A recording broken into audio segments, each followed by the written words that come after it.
तो कैसे हो आप लोग। स्वागत है आपका फिर से किस क्लासेस के ऑनलाइन प्लेटफॉर्म पर। मैं प्रकाश, आप सभी का हार्दिक स्वागत। सभी को खमा गणी, राम राम सा। तो अपना लोक देवता टॉपिक चल रहा था, उसमें हमने लगभग लोक देवता अपने ख़त्म होने के कगार पर हैं। तो आज हम कोशिश करेंगे कि आज अपना ये टॉपिक क्लियर हो जाए। तो सबसे पहले मैं बात करूँगा दो छोटे छोटे लोक देवताओं के बारे में, और उसके बाद हम बात करने वाले देवनारायण जी के बारे में। देन बात करने वाले अपने डूंगर जी जमार जी, कला जी राठौड़। उसके बाद अपना ये टॉपिक कंप्लीट हो जाएगा। तो कोशिश कोशिश ये रहेगी कि आज अपना ये टॉपिक क्लियर हो जाए। तो सबसे पहले मैं दो छोटे छोटे लोग देवता उसके बारे में बात कर लेता हूँ, देन अब आगे बात करने वाले देवनारायण जी के बारे में। तो सबसे पहले अपने हेडिंग लगाइए खेतला जी।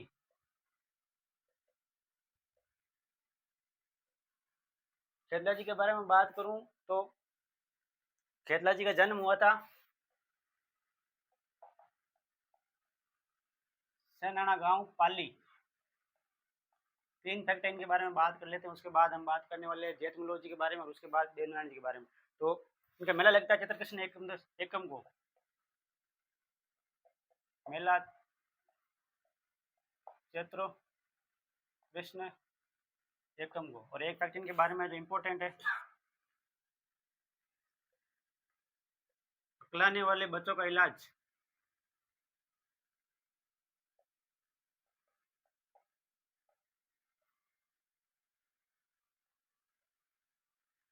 यह डिपार्टमेंट इनके पास है। अगलाने वाले बच्चों का इलाज इनके मंदिर पर किया जाता है। उसके बाद बात करूं तो मैं जैतमलोजी।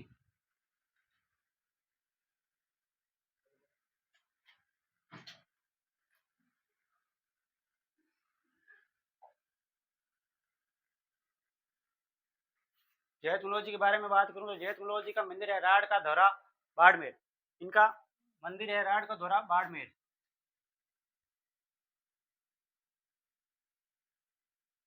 राड़ का धोरा बाड़मेर। राड़ का धोरा बाड़मेर। और इस दौरे को आलम जी का दौरा भी कहा जाता है। इस दौरे को आलम जी का दौरा भी कहा जाता है। आलम जी का दौरा भी इस दौरे को कहा जाता है। और इनका एक उपनाम है जो पर सबसे इम्पोर्टेंट फैक्ट है इनके बारे में, आलम जी। इनको आलम जी के नाम से भी जाना जाता है और इनको जैद मलोद जी के नाम से भी जाना जाता है। जैद मलोद जी राठौड़ इनकी जातर गोत्र थी, राठौड़, जैद मलोद जी राठौड़। तो ये आलम जी का दौरा दौरा इसलिए फेमस है, और इस दौरे को घोड़ों का स्वर्ग कहा जाता है। घोड़ों का स्वर्ग। घोड़ा का स्वर्ग इसलिए कहा जाता है कि घोड़ा जब तैयार करते हैं उसको ट्रेनिंग करवानी पड़ती है। ट्रेनिंग के दौरान, प्रशिक्षण के दौरान उसको अलग अलग जगह पर, जैसे कई घोड़े अलग अलग प्रकार के होते हैं। जैसे कोई घोड़े युद्ध में काम के लिए होते हैं और कई घोड़े जैसे कोई संदेश एक जगह से दूसरी जगह पहुंचाना, तो रनिंग के लिए कई घोड़े होते हैं और कई युद्ध के लिए होते हैं, और कईयों का काम सामान्य काम होता है, और ऐसे करके घोड़ों का अलग अलग काम होता है। तो इस प्रकार युद्ध में जब घोड़े को तैयार किया जाता है, उसको रेत में उस घोड़े को प्रशिक्षण दिया जाता है। तो कहा जाता है कि इस आलम जी का दौरा या राड़ का दौरे पर जिस घोड़े का प्रशिक्षण हो गया वो सबसे बेस्ट माना जाता है। इस प्रकार इसको घोड़ा का स्वर्ग इस आलम जी के दौरे को कहा गया है। तो इसके बाद हम बात करने वाले अपने बड़े लोक देवताओं के बारे में। तो छोटे छोटे दो लोक देवता थे, अपने छोटे छोटे लोक देवता यहाँ क्लियर हो जाएंगे। अब दो तीन लोग बड़े बड़े लोक देवता बचेंगे, उसके बारे में आज कोशिश करूंगा कि उनके तीनों की इस क्लास में कंप्लीट करवा दूं। अगर नहीं होगा तो अगली क्लास में अपन उनका क्लियर कर देंगे। तो ये आज और अगली क्लास में अपना टॉपिक ये लोक देवता वाला क्लियर होने वाला है। तो बने रहिए। एक बार आप इसको स्क्रीनशॉट ले लीजिएगा, तो मैं इसको एक बार इरेज कर लेता हूँ। तो आगे बात करता हूँ मैं देवनारायण जी के बारे में। तो आप हेडिंग लगाइए देवनारायण जी।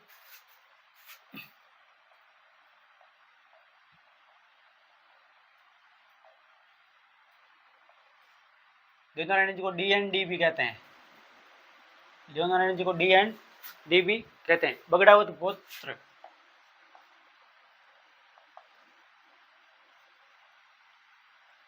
बगड़ावत इनकी गोत्र थी, और ये नागवंशी गुजर थे। नागवंशी गुजर। तो ऐसा लग रहा होगा कि भाई ज्यादा लोग देवता हो गए, उनके लोग देवता के माता पिता के नाम और उनमें कंफ्यूजन होने लग जाएगा। तो मैं आपको कोशिश करूंगा कि इनका माता पिता का और आधार कार्ड मैं आपको एक चित्र के माध्यम से याद करवा दूं सीधा ही। तो सबसे पहले अपने एक बनाएंगे स्लीपर बस।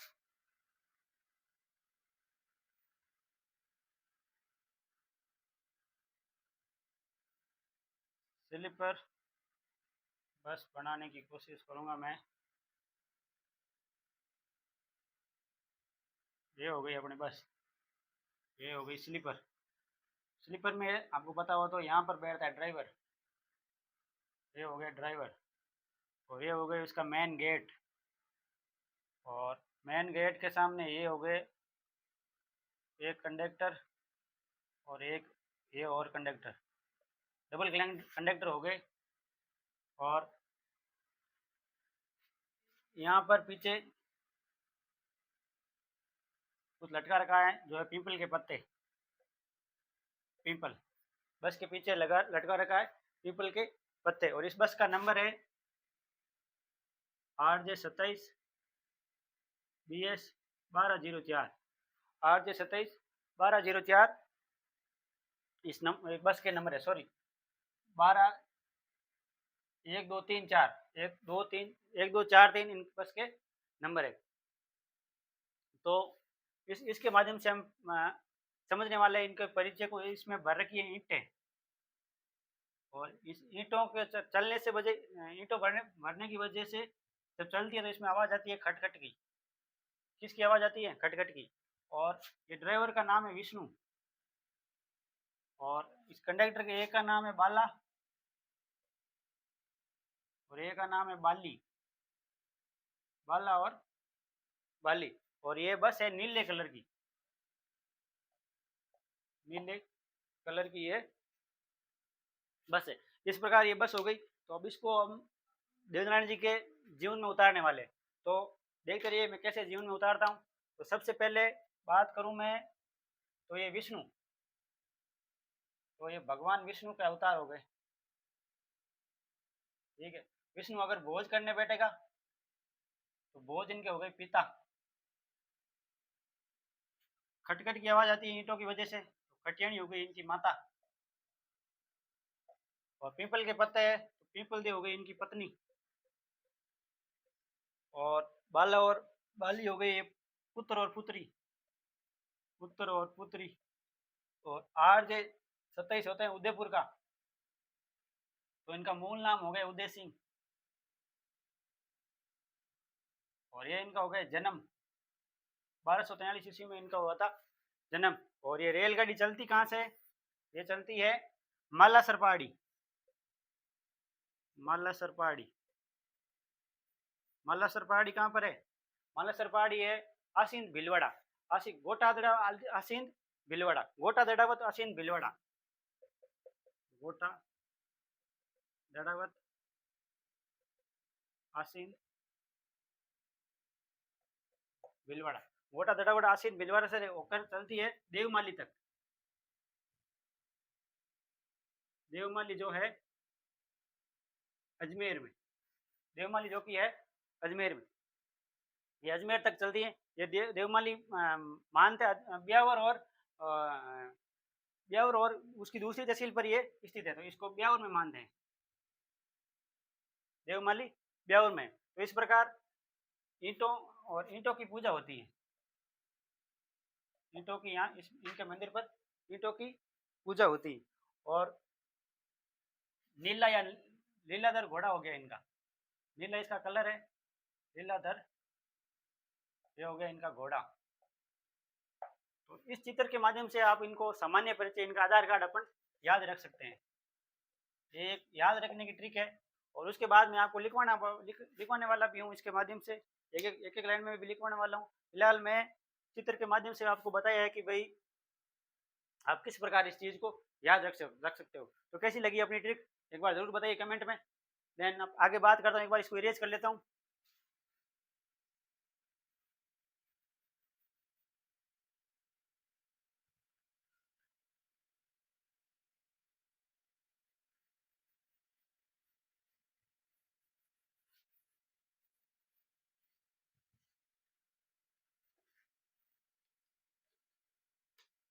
तो एक एक लाइन में लिखते हैं। जन्म, माता, पिता, पत्नी, अवतार, घोड़ा, मूल नाम,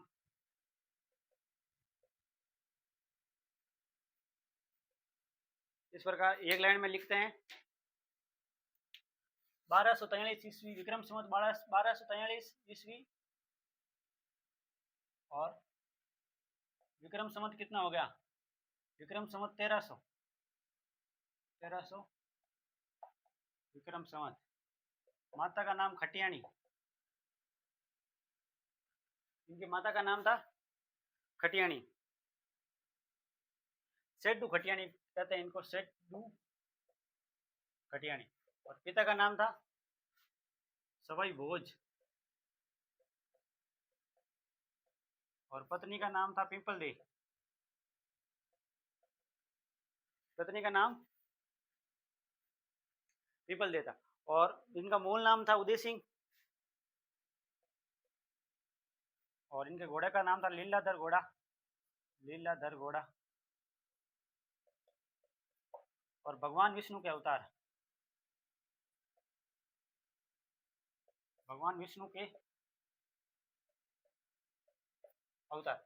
और ये भगवान विष्णु के अवतार थे। ये इनकी पत्नी थी धार, जो कि एमपी नरेश जयत्र सिंह की पुत्री, जय सिंह, धार नरेश जय सिंह की पुत्री, जय सिंह की पुत्री, जय सिंह की पुत्री। और इनका जन्म हुआ था मालासर पहाड़ी आसीन भीलवाड़ा, मालासर पहाड़ी में आसीन भीलवाड़ा में इनका जन्म हुआ था। सामान्य जानकारी मैंने आपको ट्रिक के माध्यम से, डायग्राम के माध्यम से भी बता दी और मैंने आपको लिख पर भी सामान्य जानकारी की मैंने आपको बता दी। तो इस प्रकार आगे बात करें इनके बारे में, क्या कहानी हुई क्या नहीं हुई। एक बार मैं इसको इरेज कर लेता हूँ, तब तक आप इसकी स्क्रीनशॉट ले लीजिए, बस 1 मिनट।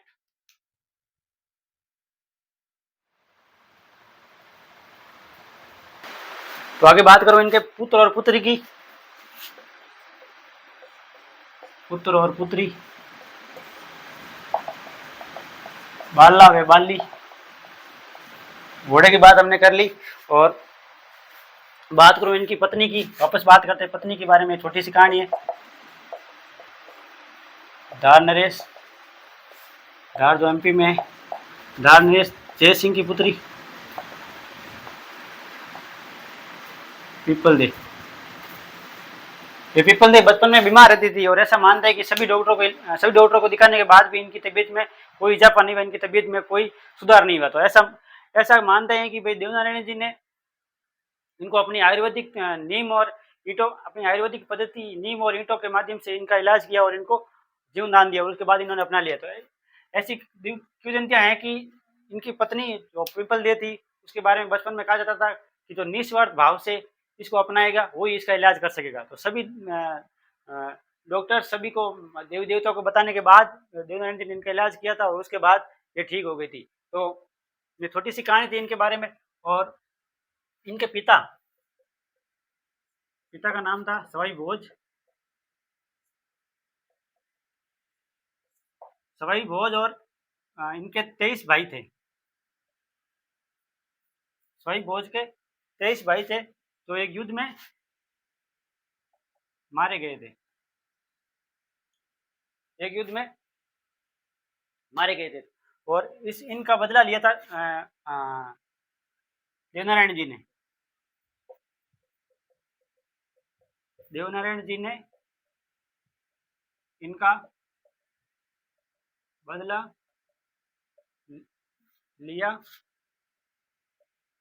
था, इनका बदला लिया था, जो कि सवाई भोज और उनके 23 भाई जो कि युद्ध में मारे गए थे, उनका बदला लिया था। एक कहानी इनके बारे में मैं आपको बताता हूँ, एक बार देख लेता हूँ कि चीजें फ्रेम में आ रही कि नहीं आ रही, बस 1 मिनट।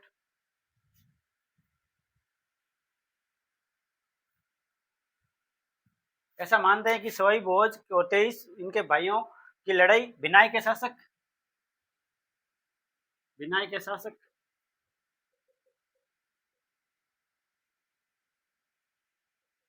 दुर्जन साल के साथ हुई और इनका बदला लिया था। और बदले लेने के पश्चात, यहाँ पर शायद जगह नहीं है, अगर यहाँ पर लिख देता हूँ, बदला लेकर दुर्जन साल को मारकर खुद भी देवमाली नामक स्थान पर वीर गति को प्राप्त हो गए थे। तो इस प्रकार देवनारायण जी ने अपने पिता सहित 23 भाइयों का बदला भिनाई के शासक दुर्जन साल से लिया और इस युद्ध में ये खुद भी वीरगति को प्राप्त हो गए थे और वीरगति को प्राप्त हुए थे देवमाली में। देवमाली में इनका मंदिर बना हुआ है और इनकी समाधि भी यहीं स्थित है और यहाँ के लोगों के द्वारा इनकी स्मृति में यहाँ पर सभी घर कच्ची ईंटों से बनाए गए हैं जो इनकी स्मृति में बनाए गए हैं। इस प्रकार ये अपनी कहानी हुई। उसके बाद बात करते हैं इनके प्रमुख मंदिरों की और उसके बाद अपन देवनारायण जी को कंप्लीट करेंगे। तो एक बार इसको आप नोट कर लीजिए। उसके बाद में बात करूँ तो देवनारायण जी की वीरगति प्राप्त होने के बाद देवनारायण जी ने उससे पहले भिनाई का शासक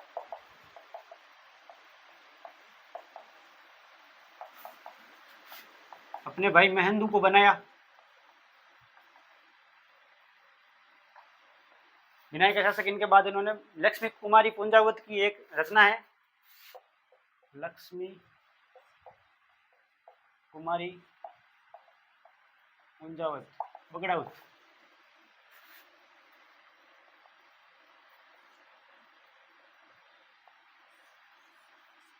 बगड़ाउत जो इनकी रचना है, इसमें सवाई भोज की जानकारी मिलती है। सवाई भोज की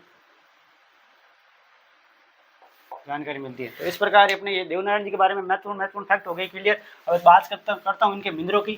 तो सबसे पहले प्रमुख मंदिर की बात करता हूँ जो कि है मालासर की पहाड़ी, कोटा दड़ावत, आसीन भीलवाड़ा। हाँ, सबसे पहले मालासर की पहाड़ी,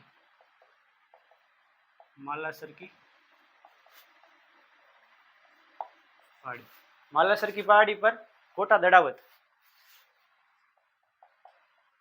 कोटा दड़ावत, आसीन भीलवाड़ा, यहाँ पर इनका मंदिर बना हुआ है। एक बार अपन मंदिर बना लेते हैं ताकि आपको समझने में आसानी हो।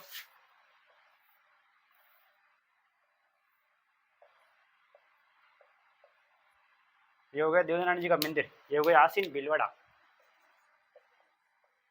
आसीन भीलवाड़ा। मंदिर बना के बाद बात करता हूँ, ये प्रधान मंदिर है इनका, ये इनका इसको कहते हैं भगवान देवनारायण जी का मंदिर, भगवान देवनारायण जी का मंदिर। और ये प्रधान मंदिर है, ये यहाँ का प्रधान मंदिर है। इसको गुजरों की धाम भी कहा जाता है, इसका उपनाम है गुजरों की धाम।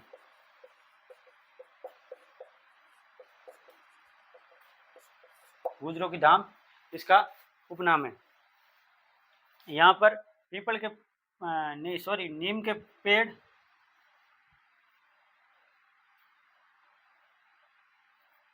और ईंटों की पूजा होती है। नीम के पेड़ वे कच्ची ईंटों की पूजा होती है। नीम के पेड़ और कच्ची ईंटों की पूजा होती है। और मेला लगता है यहाँ पर भाद्रपद शुक्ल सप्तमी, भाद्रपद शुक्ल सप्तमी को यहाँ पर मेला लगता है। तो इस प्रकार ये मैं इनका प्रमुख मंदिर हो गया। इसके बारे में एक और बात कर लेता हूँ कि यहाँ पर जो भोग लगता है उस भोग को भोग किस चीज़ का लगता है। भोग लगता है छाछ, राबड़ी और दलिया। छाछ और राबड़ी और दलिया का यहाँ पर इस मंदिर में देवनारायण जी भगवान के भोग लगता है।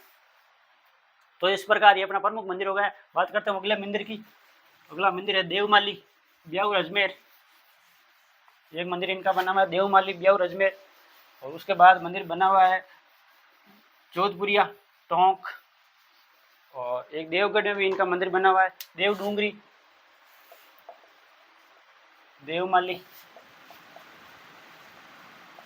ब्यावर अजमेर, यह इनका एक और मंदिर बना हुआ है। और इसके बाद बात करता हूँ देव डूंगरी जो कि चित्तौड़गढ़ में बना हुआ है। देव डूंगरी मंदिर जो कि है चित्तौड़गढ़ में। और उसके बाद बात करूं तो देवधाम जोधपुरिया जो कि है निवाई टोंक। देवधाम जोधपुरिया, जो कि है निवाई टोंक में स्थित है। और इस मंदिर के बारे में बात, शौर्य गाथाओं के चित्र बने हुए हैं इस मंदिर में बगड़ाउतों के शौर्य गाथाओं के चित्र बने हुए हैं, शौर्य गाथाओं के चित्र बने हुए हैं। और यहाँ पर मेला लगता है भाद्रपद शुक्ल सप्तमी को यहाँ पर मेला लगता है। और एक इनका मंदिर है और लिखवा देता हूँ, नगला जाज भरतपुर, नगला जाज भरतपुर। तो ये इनके मंदिरों के बारे में बात होगी। आगे बात करते हैं इनके फट के बारे में और उसके बाद अपने अगले लोक देवता के बारे में बात करने वाले थे। एक बार इसको आप नोट कर लीजिए, तब तक मैं इसको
तो मैं बात करूं इनके बारे में, इनकी कहानी के बारे में, तो ये शेखावटी क्षेत्र के थे।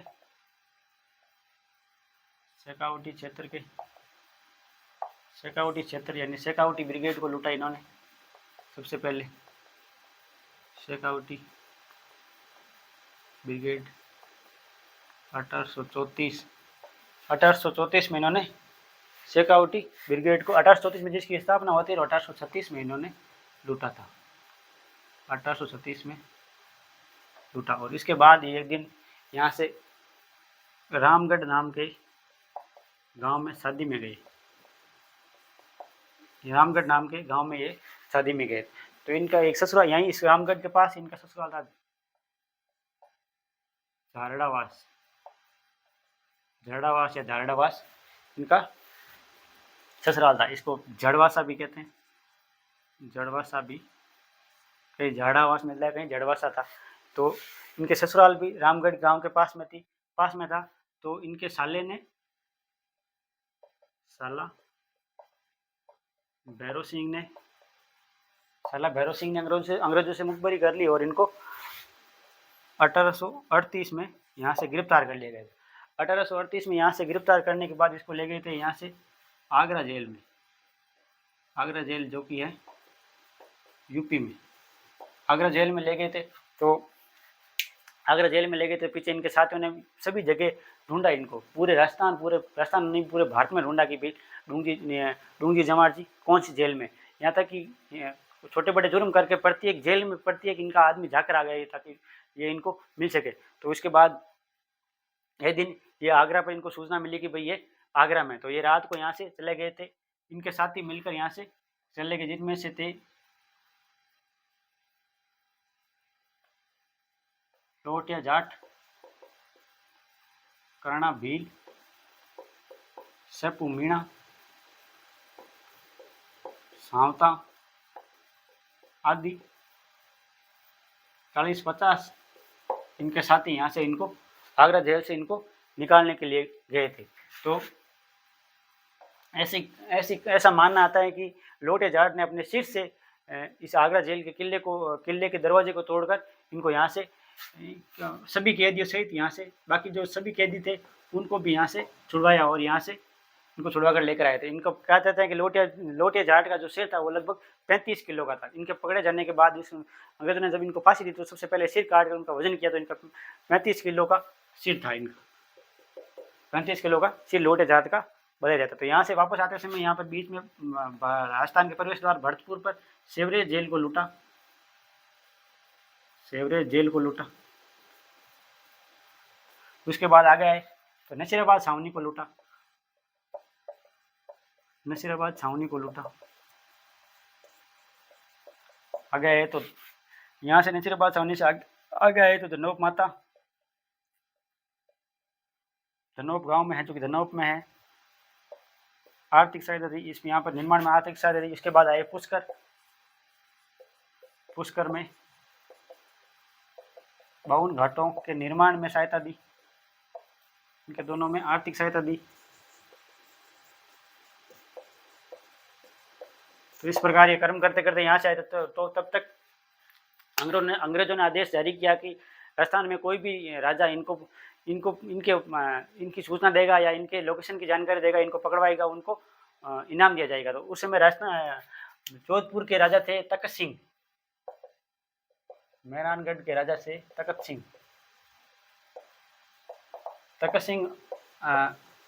अंग्रेजों का 1857 की क्रांति में तन मन धन से साथ दे रहे थे। तो उस समय तखत सिंह ने कहा कि मैं आपको इनकी जानकारी दूंगा या मैं इनको आपको पकड़ाने की जिम्मेदारी मैं लेता हूँ। तो डूंगजी जवाहर जी ने सुना ऐसा कि तखत सिंह ने अपने को पकड़ाने की जिम्मेदारी ली। तो यहाँ से ये गए थे सीधे मेहरानगढ़ दुर्ग और इनको कहा कि भाई मेरे को आप पकड़ाना चाहते हो। तो ये डॉन तो थे ही, पहले डॉन ही थे, ये तो रॉबिन हुड थे। तो इन्होंने कहा आपको मेरे को पकड़ाना चाहते हो तो मैं आपको मैं तो बता दूँ, मैं आपको आपके शहर को सब तक पता चल जाएगी भी आपको क्या पकड़ाना चाहते हो और क्या नहीं करना चाहते। तो इस प्रकार तखत सिंह ने मना कर दिया अंग्रेजों को कि मैं इस मामले में मेरा कोई रोल नहीं है। तो इसके बाद यहाँ से मेहरानगढ़ से बाद ये धीरे धीरे चले गए थे शेखावटी क्षेत्र जाने के बाद ये यहाँ से अंग्रेजों ने इनको पकड़ लिया था और 1938 में डूंगजी जमार जी को फांसी दे दी थी। 1838 में ये पकड़े गए और फांसी दे दी गई। फांसी दे दी गई 1827 में अंग्रेज दोबारा इनको फांसी दे दी गई थी। और इस प्रकार ये इनकी सामान्य कहानी थी। और उसके बाद बात करें तो आगे की इनके बारे में कोई बात है ही नहीं। आगे इनके बारे में 1857 में फांसी दे दी, तो ये महत्वपूर्ण फैक्ट हो गए। तो अगर लाइनिंग में लिखना चाहो तो मैं इसको एक बार रिवाइज करके आपको लाइनिंग में लिख देता हूँ। बल्कि मैं तो ये चाहता हूँ कि आप ऐसे ही याद कर लो इसी को, जैसे कि याद। ऐसा तो है नहीं कि समझ में नहीं आ रहा है, समझ में तो आ ही रहा होगा कि भाई यहाँ से यहाँ गए थे और यहाँ से उनको यहाँ लूट के वहाँ ले गए थे, यहाँ से सिवर जेल को लूटा। भरतपुर में पड़ता है सिवर जेल, भरतपुर में सिवर जेल को लूटा। और उसके बाद नसीराबाद छावनी को लूटा। उसके बाद धनोव माता मंदिर में सहायता दी। और उसके बाद पुष्कर में 52 घाटों पर सहायता दी। उसके बाद मैदानगढ़ गए, मैदानगढ़ के बाद शेखर क्षेत्र में आ गए और उनको फांसी दे दी गई थी। ये 1838 वाला एक बार मेरे को कंफर्म करना पड़ेगा, इनको फांसी दे दी गई सन, एग्जैक्ट सन इनका क्या था। और उसके बाद 1857 की क्रांति के दौरान इनको फांसी दी गई थी। 1857 की क्रांति में इनको फांसी दे दी गई थी। तो इसके बाद ये इनको फांसी दे दी गई थी। तो अपने लोक देवता टॉपिक यहाँ पर क्लियर हो जाता है। अपने सारे लोक देवता कर लेते। लगभग हमने 30 लोक देवता के बारे में हमने पढ़ा और उसके बारे में हमने जानकारी अर्जित की। ऐसे छोटे छोटे लोक देवता और बहुत सारे आप चाहो तो मैं आपको पीडीएफ फॉर्म में टेलीग्राम चैनल पर प्रोवाइड करवा सकता हूँ। और मेन लोक देवता जिनके बारे में हम पढ़ सकते हैं, उनके बारे में क्वेश्चन पुटअप हो सकता है, उनके बारे में हमने बात की। तो कैसा लगा अपना सेशन लोक देवता वाला? आगे कौन से टॉपिक की बात करनी है तो आप कमेंट बॉक्स में जरूर बता दीजिएगा। तो कैसी लग रही है क्लास? तो आज के लिए बस इतना ही। मिलते हैं अगली क्लास में नए टॉपिक के साथ, नई जोश, नई ऊर्जा के साथ। सभी को राम राम सा, खम्मा गणी, जय हिंद सा।